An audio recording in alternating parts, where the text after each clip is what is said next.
자, 거꾸로 교실 듣는 정명고등학교 3학년 학생들 반갑습니다. 자, 오늘은 분자 운동과 이상기체 상태 방정식의 두 번째 시간으로 기체 분자의 운동과 압력 그리고 온도와의 관계에 대해서 한번 살펴보려고 합니다. 자, 일단 이상기체가 뭘 말하는 건지 좀 이상기체의 정의를 이해를 해야 될 거고요. 그 다음 이상기체 분자 모형으로부터 온도가 어떤 의미를 가지고 있는 것인지를 정의할 수 있으면 되겠습니다. 자, 먼저 이상기체, 아이디얼 가스라고 얘기를 하는데요. 이상기체란 무엇을 말하는가? 라는 건데, 첫 번째, 압력과 부피, 온도의 관계가 보일-샤를의 법칙을 따르는 기체라고 이야기됩니다. 즉, 이상기체 상태 방정식 PV는 nRT라는 공식을 따르는 기체를 이상기체라고 이야기한다라는 그 말입니다. 자, 그 다음 이상기체는 분자 사이의 상호작용을 무시할 수 있는 기체들을 말합니다. 자, 이것은 기체 전체의 상태를 독립적인 한 개의 분자, 그 한 개의 분자의 운동만으로도 기체 분자 전체가 어떤 상태에 있다는 것을 설명할 수 있다는 걸 의미하죠. 그래서 분자 사이의 상호작용을 무시할 수 있다라는 것은 하나의 기체가 전체의 상태를 표시할 수 있다라는 것을 말한다라는 겁니다. 그 다음 분자의 크기를 무시할 수 있습니다. 이 말의 의미가 뭐냐 하면 0켈빈이 되었을 때 기체의 부피도 0이 된다라는 의미를 가지고 있는 거죠. 하지만 실제 기체는요, 실제로 기체들은 분자들끼리의 상호작용이 있기 때문에 그 상호작용의 효과를 무시할 수가 없습니다. 그 때문에 어느 정도로 부피가 줄어들게 되면 샤를의 법칙을 벗어나서요, 부피가 완전히 제로가 되지는 않습니다. 하지만 부피가 완전히 제로가 될 것이라고 예상이 되는 아주 이상적인 기체라는 의미에서 이상기체라는 이름을 쓴다라는 겁니다. 그래서 이상기체의 특징 세 가지 이야기됐죠. 압력, 부피, 온도의 관계가 보일-샤를의 법칙을 따르는 기체, 그 다음 분자 사이의 상호작용을 무시할 수 있다. 이 말의 의미를 또 다시 이야기한다면 분자 간의 위치 에너지는 항상 제로다. 분자 간의 위치 에너지는 없다라고 이야기할 수 있다라고도 기억을 해두면 좋겠습니다. 그 다음 분자의 크기를 무시할 수 있는 기체, 이걸 이상기체라고 한다라는 겁니다. 자, 그럼 이런 이상기체로 가지고 이런 기체가 한 변의 길이가 L인, 이렇게 한 변의 길이가 L인 정사각형 용기, 정육면체의 용기겠죠. 이 용기의 벽에 미치는 압력을 한번 구해보도록 합시다.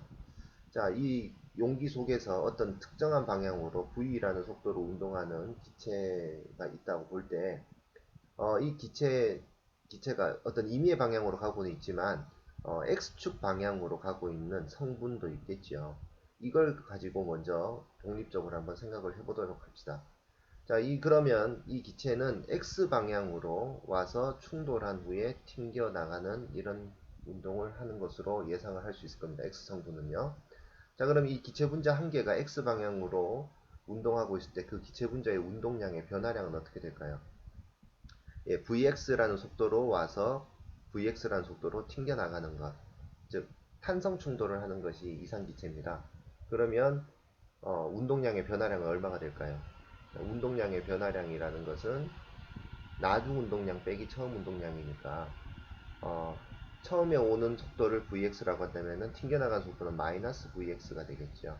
그러면 운동량의 변화량은 마이너스 mvx 빼기 처음 운동량 mvx니까 얘는 마이너스 2mvx 이렇게 표현이 될 겁니다. 자, 그 다음 우리가 이미 알고 있듯이 운동량의 변화량은 뭐와 같습니까? 운동량의 변화량은 충격량과 같죠. 그러면 이 벽이 분자에게 가한 충격량의 크기는 얼마가 될까요? 자, 기체 분자의 운동량의 변화량이라고 얘기하는 것은 기체 분자가 받은 충격량이 되겠죠. 그러니까 얘가 마이너스 2m vx가 될 것이고요. 그럼 분자가 벽에 가한 충격량은 얼마가 될까요? 분자가 벽에 가하는 충격량은 벽이 분자에 가한 충격량과 크기는 같고 방향은 반대가 되겠죠. 따라서 2m vx가 될 겁니다. 자, 그러면 이게 분자가 벽에 가한 충격량이 될 겁니다. 분자가 벽에 충돌했을 때 이 벽에 가한 충격량이 될 거란 얘기죠. 자, 그 다음 요것도 하나 알아둬야 되는데요. 벽 사이를 x축 방향으로 왕복하는 시간. 여기 그 분자가 vx라는 속도로 왔다가 되돌아오는 데까지 걸리는 시간. 그거는 어떻게 될까요? 총 몇 L의 거리를 갑니까? 2L의 거리를 가죠. 2L의 거리를 vx라는 속도로 가는데 걸린 시간을 델타 t라고 해본다면 델타 t분의 2L이 vx가 되겠죠. 그러면은 여기서 델타 t는 얼마가 됩니까? 예, vx분의 2L이라는 값이 되겠죠. 자, 그렇다면 기체 분자 한 개가 벽에 미치는 평균 힘은요? 힘은 어떻게 표현될 수 있을까요? 걸린 시간분의 충격량이 될 겁니다. 그러면 델타 t분의 충격량이 아까 2m vx였고요. 좀 전에 위에서 델타 t가 얼마다? vx분의 2l이라고 했으니까 얘는 vx분의 2l분의 2m vx가 되니까 얘는 l분의 mvx의 제곱이 된다는 사실을 알 수 있겠죠. 자, 그러면 기체 분자 한 개가 벽에 미치는 압력은 얼마가 되겠느냐라는 건데, 압력 P는 공식이 뭐였습니까? 면적분에 작용되는 힘이잖아요. 그러면 그 평균적으로 작용되는 이 한 벽면, 요 벽면 한쪽 벽면에 평균적으로 작용되는 힘의 크기는 이 벽면의 면적분에 작용되는 평균 힘이 될 겁니다. 그럼 벽면의 면적은 L제곱이죠. L제곱분에 작용되는 힘은 L분의 mvx의 제곱이 되니까 얘는 L 세제곱분의 mvx의 제곱이 될 겁니다. 자, 그럼 L의 세제곱이란 얘기는 가로 세로 높이의 곱이 되니까 이 용기의 부피가 되겠죠. 그러면 얘는 부피분의 mvx의 제곱 이렇게 될 겁니다. 이게 압력 P가 된다는 이야기죠. 자, 그러면 이 압력은 기체 분자 한 개가 x방향으로 벽에 미치는 압력이라는 의미예요. 자, 근데 한번 이렇게 생각을 해봅시다. 요건 그러면 y방향으로 생각을 해도 기체 분자 한 개가 y방향으로 작용되는 압력의 크기는 어떻게 표현될 수 있을까요? 예, v분의 mvy의 제곱이 될 것이고 z방향으로 작용되는 압력의 크기도 어떻게 될까요? v분의 mvz의 제곱 이렇게 되겠죠. 요 크기들은 서로 같겠지요. 그러면 v분의 mv x의 제곱하고도 같은 크기가 됩니다. 자, 그러면 지금 여기서 나타나는 x방향 속도, y방향 속도, z방향 속도들은 어떤 특정 방향으로 임의의 속도를 기준으로 해본다면 v라는 속도를 기준으로 해본다면 이 속도의 x 성분과 y 성분과 z 성분의 합성된 속도가 되겠죠. 그럼 v의 제곱은 어떻게 표현될 수 있을까요? vx의 제곱 더하기 vy의 제곱 더하기 vz의 제곱 이런 형태가 될 것이고 그럼 각각의 속도의 평균값들을 구해본다면 vx 그 다음에 vx의 제곱의 절대값은 평균값은 vy의 평균의 절대값의 제곱하고도 같을 것이고 vz의 절대값의 평균과도 같을 것이고 이것은 어떤 속도의 평균의 제곱의 3분의 1의 크기를 가지게 될 겁니다. 왜냐하면 얘네가 평균적으로 같은 크기니까요.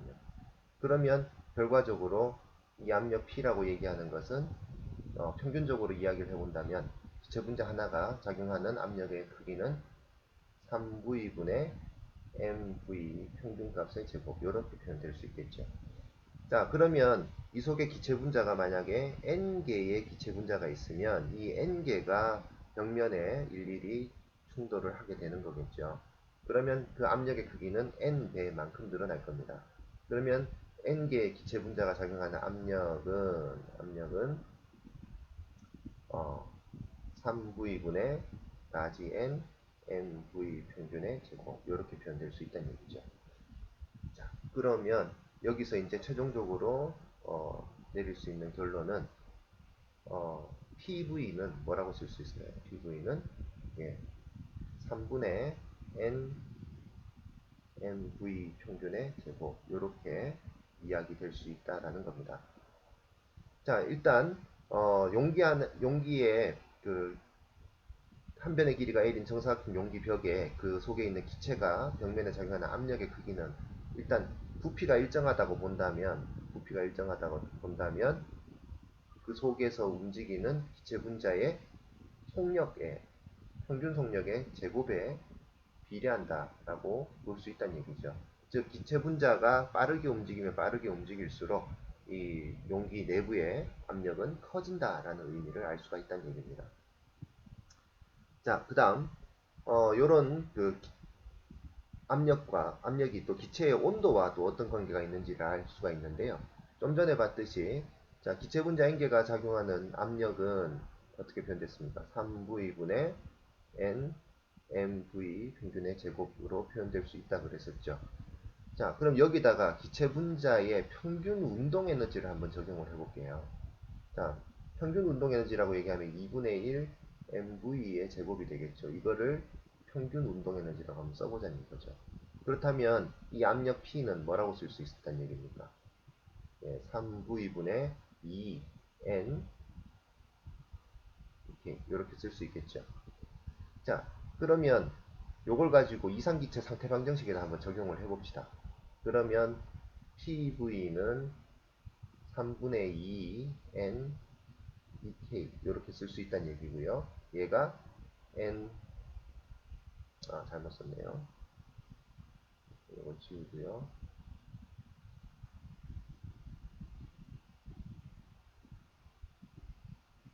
자, PV는 nRT라고 쓸 수 있다는 얘기죠. 자, 그렇다면 여기서 요 둘의 관계를 가지고 우리가 해석을 해본다면 이 기체 분자 기체 분자가 갖고 있는 평균 운동 에너지는 얼마가 되겠느냐 라는 거죠. 기체 분자가 갖고 있는 평균 운동 에너지는 2분의 3 m분의 스몰 n r t의 형태로 표현될 수 있다는 얘기입니다. 그러면 지금 여기서 스몰 n은 몰수죠. 몰수.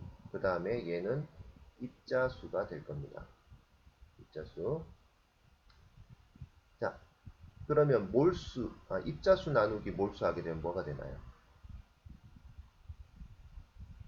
입자수, 몰수 나누기 입자수죠. 스몰 n 나누기 라지 n. 요거는 뭐를 의미할까요?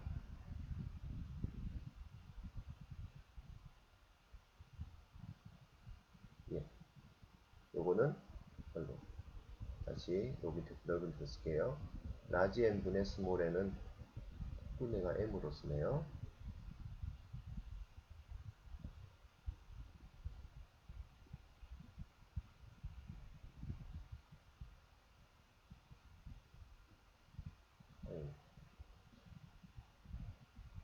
n입니다.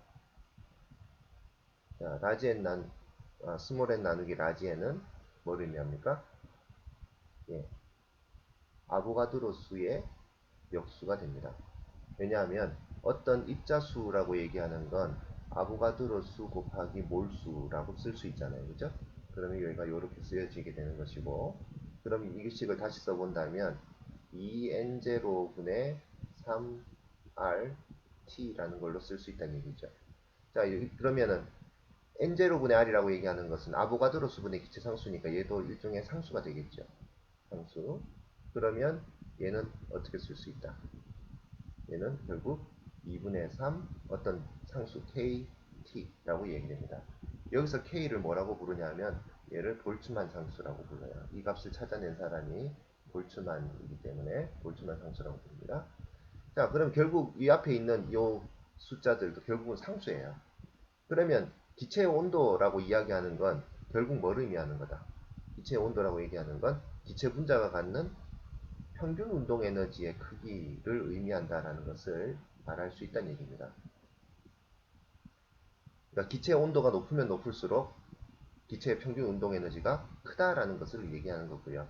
온도를 높인다라는 얘기는 그만큼 기체의 평균 운동 에너지도 커진다는 것이고, 그 얘기는 그 속에 있는 기체 분자들의 속도도 빨라진다라는 것을 의미한다라는 거죠. 자, 그럼 이 내용에서 우리가 기억을 해둬야 될 핵심은 뭐냐? 자, 일단 기체 분자 기체 분자가 얼마나 빠르게 움직이느냐, 이 속에서 얼마나 빠르게 움직이느냐가 이 내부에 작용하는 압력을 결정을 하고, 또 그 다음 이 기체 분자가 가지고 있는 평균 운동 에너지가 결국은 이 기체의 온도를 결정한다라는 것을 의미한다는 얘기입니다. 자, 이 결론 잘 기억을 해주고요. 여기서 우리가 이제 맥스웰 볼츠만 분포라는 것을 좀 볼 필요가 있는데요. 자, 여기서 세로축을 봅시다. 세로축은 분자 수가 되죠. 분자 수. 그 다음에 y축은 스피드가 됩니다. 자, 그럼 이게 이 그래프가 뭘 의미하는 거냐 하면, 어, 지금 얘가 100켈빈이라는 온도예요. 100켈빈이라는 온도일 때 이 정도 속도를 가지고 있는 입자수가 가장 많다라는 것이고, 이거보다도 느린 속도를 가지고 있는 입자들도 존재한다라는 걸 의미합니다. 이렇게. 근데 300켈빈으로 기체 온도를 증가를 시키게 되면 더 빠른 속도의 입자가 더 많이 늘어난다는 걸 의미하죠. 하지만 이 속도를 가지고 있는 입자들만 있는 것이 아니라 이거보다 느린 속도의 입자들도 있고 더 빠른 속도들의 입자들도 있다라는 얘기입니다. 자, 이 말의 의미를 말로 표현을 해본다면, 일단은 온도가 100켈빈인 기체 분자는 400켈빈인 분자보다도 평균적으로 더 느리게 움직이고 있다라는 것을 의미하는 거고요. 그 다음 기체의 온도가 일정하다고 하지만 그 기체 분자 모두 다 속력이 다 같은 것은 아니다라는 얘기입니다. 즉 100켈빈의 온도인 기체가 있다라고 볼 때 100켈빈의 온도만큼의 운동 에너지를 가지는 입자수가 제일 많다라는 것이지, 모든 기체 분자들이 100켈빈의 운동 에너지를 가지고 있다는 것은 아니다라는 얘기예요. 즉 우리가 측정하는 온도라고 이야기하는 것은 분자가 가지고 있는 여러 온도들의 평균값이라는 거예요. 그래서 가장 많이 나타나는 어, 가장 많은 분포를 가지고 있는 그 온도가 우리가 이야기되는 온도다. 그보다도 더 빠른 속도를 가지고 있는 기체 분자도 있고, 그보다 더 느린 속도를 가지는 기체 분자들도 존재한다라는 얘기입니다. 대신 온도가 올라가면 올라갈수록 이제 그 빠르게 움직이는 기체의 입자의 수가 더 많아지게 되는 거고요. 그러면 더 빠른 입자의 수도 상대적으로 더 늘어나게 된다라는 의미를 갖고 있다는 얘기입니다. 자, 이런 기체 분자들의 입자들이 분포하고 있는 형태를 표현하고 있는 것을 밝힌 사람들이 맥스웰과 볼츠만이에요. 그래서 이걸 맥스웰 볼츠만 분포다라고 부른다는 얘기입니다.